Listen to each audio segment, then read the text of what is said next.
Pemirsa, penyidik Barreskrim Polri hari ini kembali memeriksa tersangka korupsi Joko Chandra. Kali ini Joko Chandra diperiksa terkait kasus surat jalan palsu serta surat keterangan bebas COVID-19.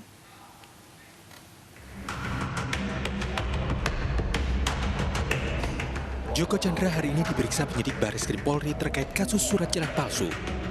Selain itu, Joko Chandra juga dimintai keterangan terkait surat keterangan sehat bebas COVID-19.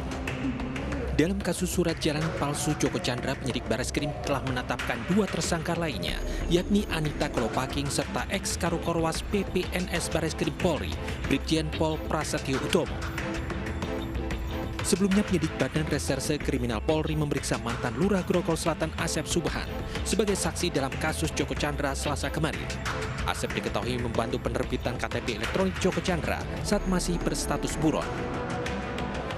Sangat tergantung dari pemeriksaan yang lainnya, keterkaitan dengan BAP lainnya, atau yang bersangkutan hanya sebatas saksi atau tidak, nanti tentunya tadi penilaian semuanya dari penyidik. Mantan Lurah Grogol Selatan Asep Subhan menjadi sorotan usai menerbitkan KTP elektronik atas nama Joko Sugiarto Chandra saat masih berstatus buron kasus korupsi. Dari hasil investigasi Inspektorat Provinsi DKI Jakarta, Asep dianggap melampaui batas dan fungsi dalam penerbitan EKTP Joko Chandra. Gubernur DKI Jakarta Anies Baswedan kemudian menonaktifkan Asep Subhan dari jabatannya. KTP elektronik yang dibuat Joko Chandra digunakan sebagai persyaratan pendaftaran peninjauan kembali atau BK atas putusan kasus korupsi hak tagih Bank Bali di Mahkamah Agung tahun 2009 yang memvonis Joko Chandra hukuman 2 tahun serta denda 15 juta rupiah.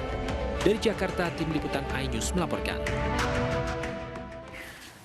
Bantuan Hukum Persatuan Jaksa Indonesia ke Jaksa Pinangki menuai kritik. Belum munculnya tersangka lain dari institusi Kejaksaan Agung memunculkan pertanyaan sejauh mana keseriusan lembaga ini menyelidiki aktor lain yang terlibat suap menyuap sang narapidana Joko Chandra.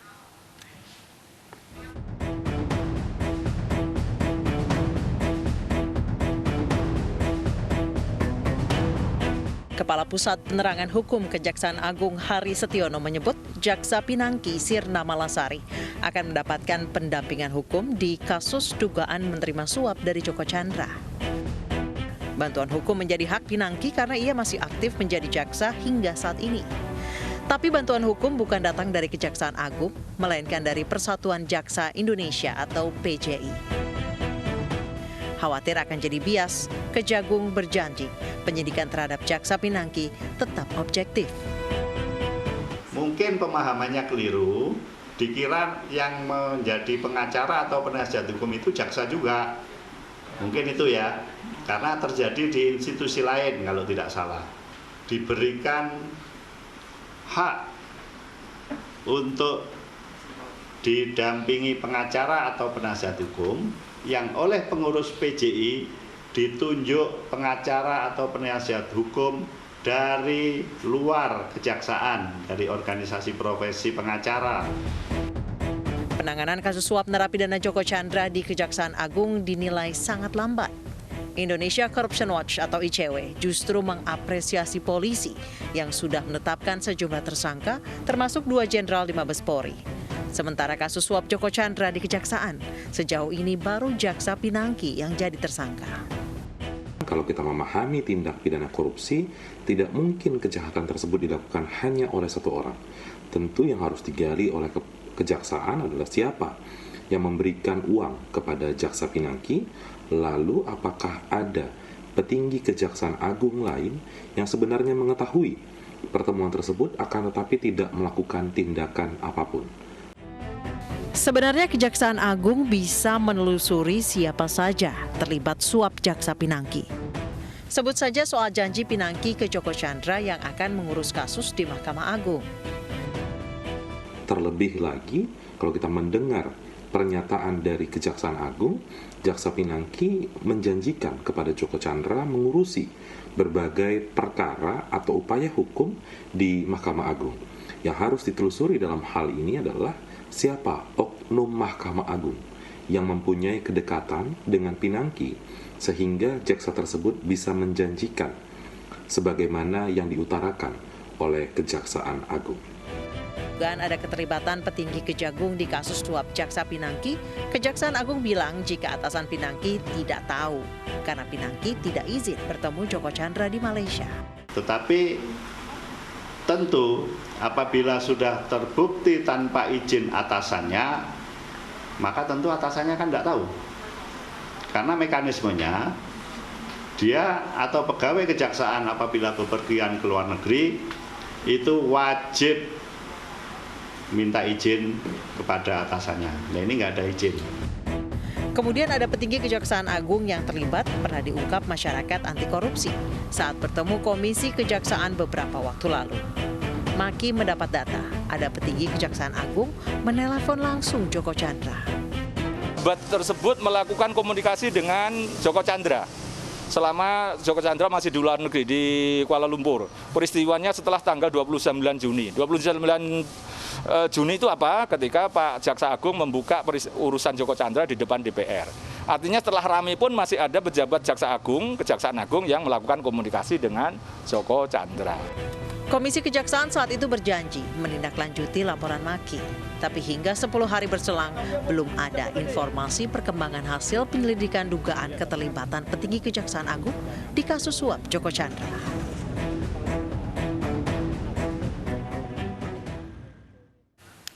Pemirsa, selain kejaksaan, perwira, pengusaha hingga lurah juga diduga ikut memuluskan jalan Joko Chandra masuk ke Indonesia. Mereka yang terseret dicopot dari jabatannya hingga berujung pidana.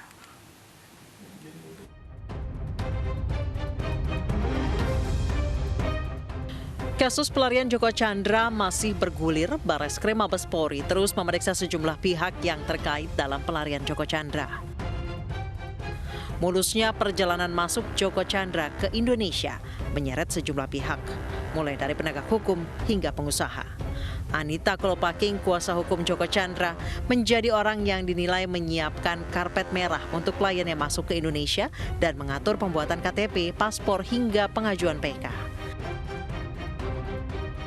Selain Anita Kolopaking, ada Irjen Pol Napoleon Bonaparte dan Brigjen Prasetyo Utomo yang ikut memuluskan jalan Joko Chandra. Penghapusan red notice hingga surat jalan Joko Chandra diduga disiapkan oleh 2 orang jenderal ini.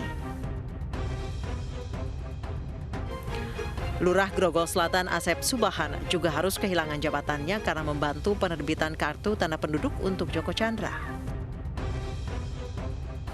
Selanjutnya ada Jaksa Pinangki yang juga menjadi pesakitan setelah masuk dalam pusaran kasus Joko Chandra. Jaksa Pinangki diduga menerima hadiah atau janji sebesar $500.000 Amerika Serikat. Selain penegak hukum, seorang pengusaha bernama Tommy Sumardi diduga ikut membantu Joko Chandra dalam kasus yang sempat membuat geger aparat penegak hukum ini. Tim Liputan iNews melaporkan. Dan pemirsa, untuk membahas perkembangan penanganan suap Joko Chandra, sudah ada Karlo Penmas Polri, Brigjen Awi Setiono, dan juga Koordinator Masyarakat Anti Korupsi Indonesia, Maki Boyamin Saiman. Selamat sore, Assalamualaikum Bapak-Bapak. Waalaikumsalam warahmatullahi wabarakatuh. Baik, saya ke Pak Awi terlebih dahulu. Pak Awi, apa update dari pemeriksaan tersangka Joko Chandra hari ini? Siapa saja dari imigrasi yang diperiksa, Pak? Apakah ada indikasi keterlibatannya, Pak?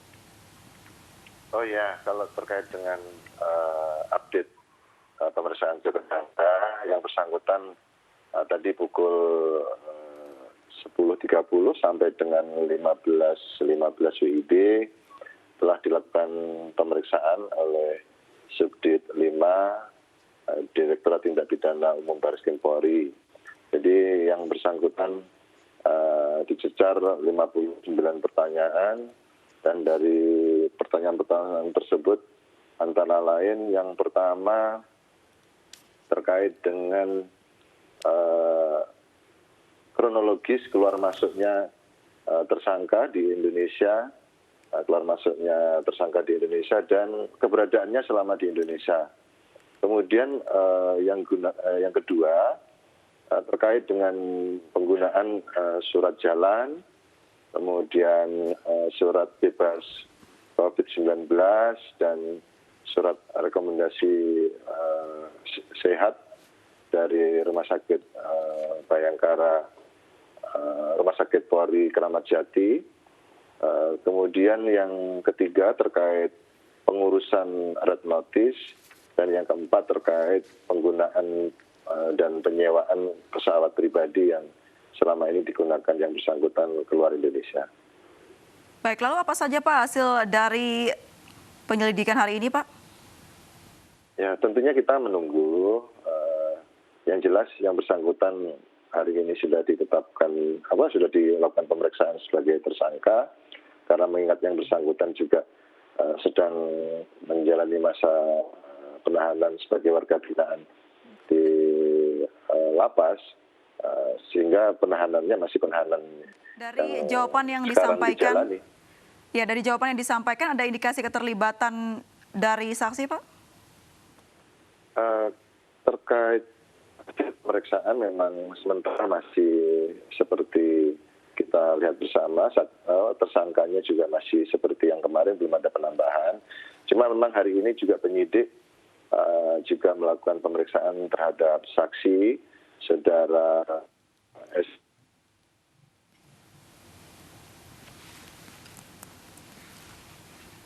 Imigrasi Jakarta Utara. Baik. Dari jawaban yang disampaikan begitu Pak, sebenarnya apa sih Pak peran dari imigrasi ini? Sudah ada keterangan jelasnya? Tentunya imigrasi ini cuma kita mencari kesesuaian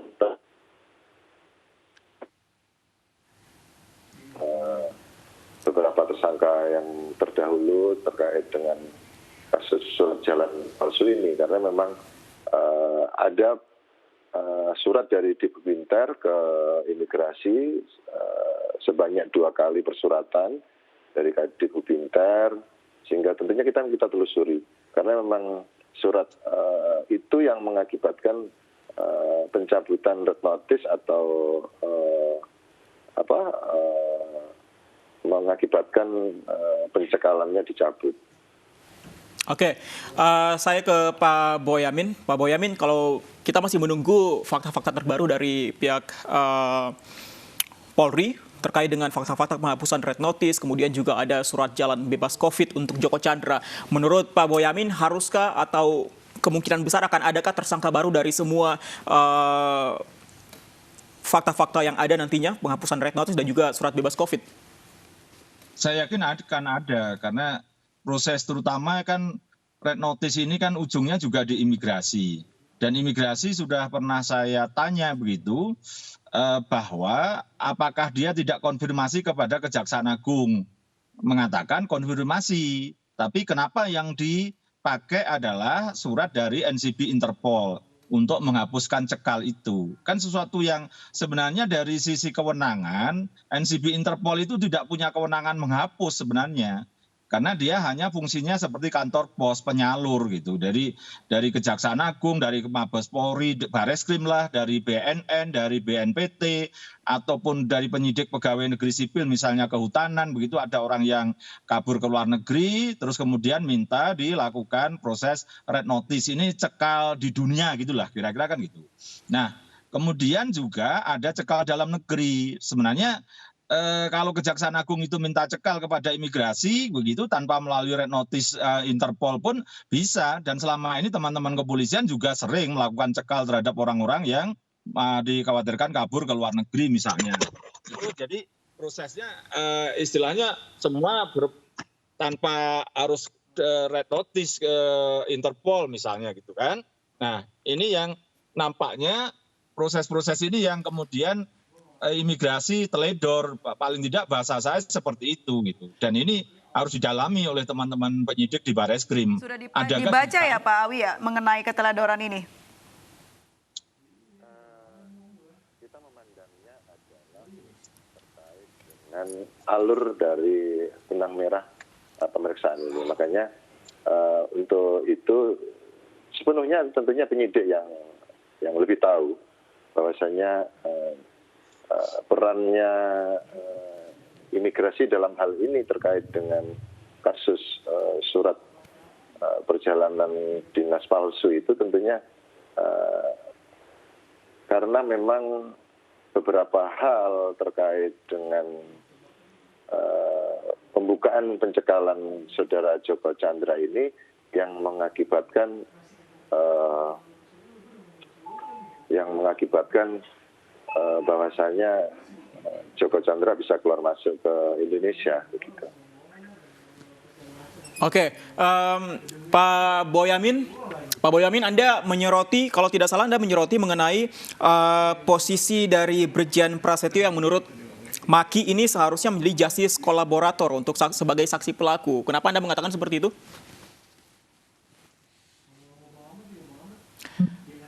Halo? Iya, Pak Boyamin bisa mendengar saya? Ini memudahkan penyidik ketika ada Prasetyo Utomo begitu. Boleh diulang Pak Boyamin karena tadi sempat terputus. Iya, ini kan kaitannya dengan Prasetyo Utomo yang menyatakan beberapa hal yang itu menurut saya memudahkan proses penyidikan. Setidaknya seperti surat jalan. Itu saya dengar-dengar info.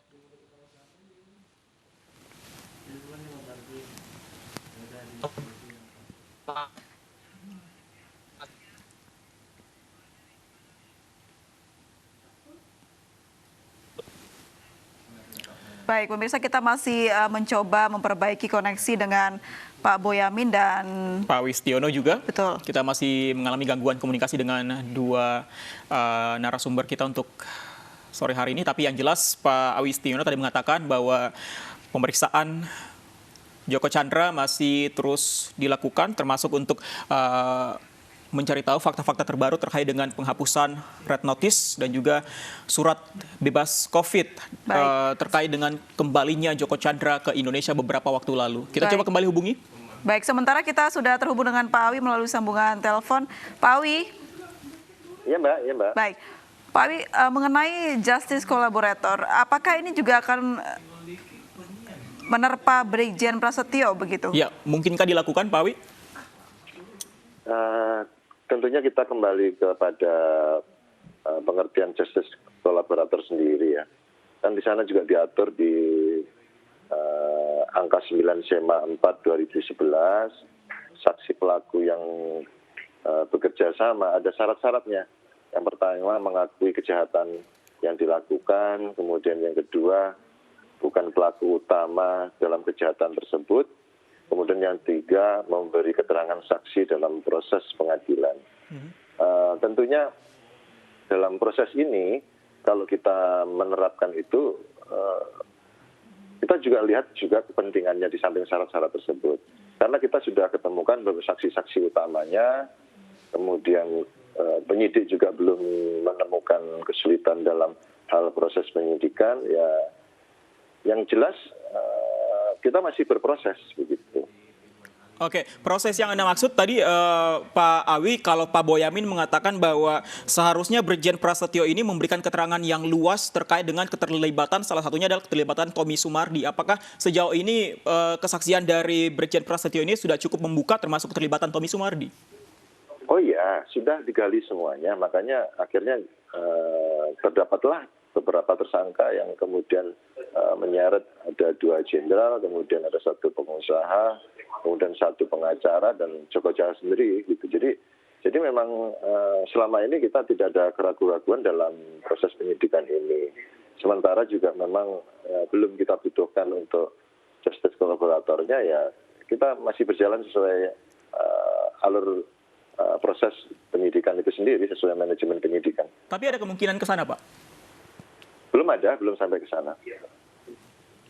Baik, soal Brigjen Prasetyo yang menerima 20.000 US dollar dari pengusaha TS untuk mengurus Joko Chandra, apakah sudah ada faktanya, Pak? Kita masih berproses, kita juga belum mengambil kesimpulan, makanya kita juga hati-hati dalam hari ini belum bisa menyampaikan ke publik terkait berapa aliran dananya, karena memang masih proses penyidikan dan tersangka sendiri baru minggu depan akan diperiksa. Baik. 4 tersangka untuk tipikornya. Baik, soal aliran dana ini Pak Boyamin tadi tertawa. Kenapa Pak Boyamin? Jadi seperti penyidik itu terhadap Pak Awi, itu kasihan Pak Awi dong. Karena ini yang penasaran seluruh masyarakat Indonesia, Pak Boyamin. Termasuk Pak Boyamin sendiri kan. Ada fakta-fakta baru mungkin yang ditemui oleh Pak Boyamin? Ya itu tadi saya ulangi bahwa Pak Prasetyo Utomo itu layak diberikan justice kolaborator karena rangkaian surat jalan, rangkaian 20.000 itu kan yang terkait dengan ini kan. Nah justru itu nanti akan membuka berapa duit yang diterima oleh tersangka yang lain kan gitu kan. Dan bahasa saya kalau analisa dan keyakinan lebih besar dari $20.000 Amerika itu gitu. Dan sebenarnya saya sekali lagi juga kalau sudah penyidikan ini kadang-kadang nggak bisa buka-bukaan karena nanti mengganggu penyidikan, nanti kena pasal saya kan gitu Abdul kan. Tapi setidaknya justru saya dari sisi lain misalnya ya meminta Pak Prasetyo Utomo jadikan justice kolaborator misalnya. Artinya masyarakat bisa membaca kemudian loh berarti ada peran yang bisa dibuka banyak oleh Pak Prasetyo Utomo itu Abdul. Contohnya peran apa lagi selain misalnya seharusnya selain barang bukti $20.000 itu fakta apa lagi yang seharusnya terungkap menurut Anda Pak Boyamin? Ya sederhana, kalau Pak Prasetyo itu membuka proses pertemuan itu misalnya dengan TS itu kapan, terus kemudian memperkenalkan dengan pejabat di NCB Interpol yang di atasannya itu yang NB itu kapan, sehingga itu untuk mencocokkan dengan kira-kira alat bukti yang lain misalnya CCTV rekamannya gitu kan. Dan itu saya yakin teman-teman penyidik itu keahliannya luar biasa, misalnya CCTV dihapus pun bisa direfresh, bisa dibuka lagi, bisa diulang kan gitu kan, sehingga semua cocok kan, misalnya pertemuannya berapa kali, 3 kali atau 4 kali misalnya itu. Jadi banyak hal dan itu menurut saya keyakinan saya ini pengakuan-pengakuan Pak PU itu Prasetyo Utomo itu memudahkan penyidikan yang nanti bahkan itu kan kemarin penetapan tersangka itu saya yakin juga dari proses-proses itu terhadap NB, terhadap juga Joko Chandra gitu kan, yang kaitannya dengan red notice itu kan bukan hanya surat jalan aja kan gitu kan. Jadi inilah yang sebenarnya saya yakin teman-teman penyidik itu sudah lebih tahu, lebih paham apa yang tadinya saya informasikan itu, dan karena penyidik itu tidak bisa buka-bukaan kan maka ya seperti ini kan. Artinya Pak Awi pun saya maklum kalau kemudian tidak bisa banyak membuka hal yang teknis penyidikan kan itu kan. Baik, nah, sedikit. namun Ya. ya Silakan Pak Boyamin. ya namun demikian kan proses-proses ini kan tetap masyarakat juga perlu tahu supaya bisa mengawal dan mengontrol, dan saya pun pasti juga akan mengawal dan mengontrol juga dari berbagai jalur dan saringan yang ada. Dan kemudian ya kadang-kadang ya tapi apapun prinsip saya mengapresiasi kepolisian yang sangat profesional, cepat dan terengginas untuk menangani kasus yang berkaitan dengan Joko Chandra ini. Langsung tersangka, langsung pemberi juga tersangka, dan kemudian banyak hal yang bisa dilakukan teman-teman kepolisian. Dan tandanya sederhana, ketika iNews itu ngundang Kejaksaan Agung kan sulitnya bukan main. Kan itu aja ya. Kalau kepolisian, Pak Argo, Pak Awi sudah menyampaikan banyak hal terhadap masyarakat melalui media, itu artinya menurut saya itu salah satu ukuran profesional yang kedua. Ketika ini welcome, terbuka terhadap media, itu artinya profesional. Tapi kalau tidak terbuka dan berusaha menghindar, itu ada yang ditutupi, kan sederhana aja begitu. Baik, terakhir sedikit untuk Pak Awi, fakta yang mungkin ini menjadi pertanyaan juga Pak Awi, bagaimana status mantan lurah Grogol Pak Awi, dan juga aliran duit untuk Irjen NB itu betul tidak yang disinggung tadi Pak Boyamin? Oke, terkait dengan lurah Grogol Selatan, mantan lurah Grogol Selatan, seperti kemarin dilakukan pemeriksaan, bahwasanya yang bersangkutan masih kita dengar sebagai saksi. Jadi kemarin juga sudah kami sampaikan bahwasanya kita melakukan pemeriksaan yang bersangkutan terkait dengan perkenalannya dengan ADK, perkenalannya dengan Joko Chandra, kemudian bagaimana proses penerbitan EKTP-nya. Ini digali. Jadi kalau terkait dengan yang bersangkutan sebagai tidak dijadikan sebagai tersangka, tentunya ini semua berproses.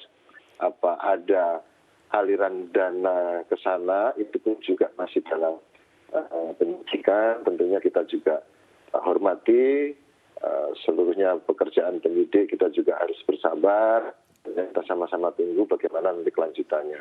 Tapi bisa saya pastikan sementara ini yang bersangkutan masih sebagai saksi. Tentunya nanti kalau ada perkembangan lebih lanjut akan kami sampaikan. Demikian. Baik, kita tunggu nantinya seperti apa hasil dari proses yang tengah berlangsung. Terima kasih Brigjen Pol Awistiono, Karopenmas Polri, dan juga Pak Boyamin Saiman, Koordinator Masyarakat Anti Korupsi MAKI. Selamat sore Bapak-Bapak.